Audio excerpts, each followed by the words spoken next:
Real estate and housing association of Bangladesh রিহ্যাবের পরিচালনা পর্ষদের নির্বাচন অনুষ্ঠিত হয়েছে।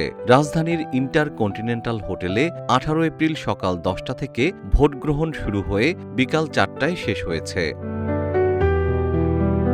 নির্বাচনে মোট ভোটার ৬৭৪ জন। ব্যাপক আগ্রহ ও উৎসবমুখর পরিবেশে ভোটাররা তাদের ভোটাধিকার প্রয়োগ করেছেন।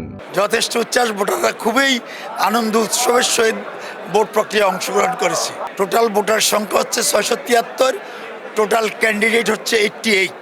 মূলত 4টি প্যানেল অংশগ্রহণ করতেছে, তোর মধ্যে 2টি পূর্ণাঙ্গ প্যানেল, একটি অর্ধেক, আর একটা প্যানেলে শুধুমাত্র প্রেসিডেন্ট। 4 প্যানেলে নির্বাচন হচ্ছে। এবারের নির্বাচনে সভাপতি, 6 জন সহসভাপতি ও ১৯ জন পরিচালক সহ মোট ২৯টি পদে ভোট হচ্ছে। ২৯টি পদের বিপরীতে ৭৭ জন প্রার্থী প্রতিদ্বন্দ্বিতা করেছেন। ভোট দিলাম অনেক আশা নিয়ে। রিহ্যাব এই সেক্টরের জন্য একটা গুরুত্বপূর্ণ অর্গানাইজেশন অবশ্যই, এবং সমগ্র দেশের জন্যও আমাদের প্রত্যাশা অনেক। আশা করি আমাদের এই সমস্যা উপযুক্ত সমাধান রিহ্যাব সচেষ্ট হবে।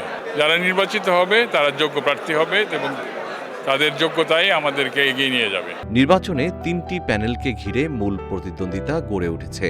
এগুলো হলো আবাসন ব্যবসায়ী ঐক্য পরিষদ, প্রগতিশীল আবাসন ব্যবসায়ী পরিষদ এবং জাগরণ প্যানেল। পূর্ণাঙ্গ প্যানেল দিয়েছে ঐক্য পরিষদ ও প্রগতিশীল প্যানেল। এছাড়া সভাপতি ও পরিচালক পদে রয়েছেন কয়েকজন স্বতন্ত্র প্রার্থী।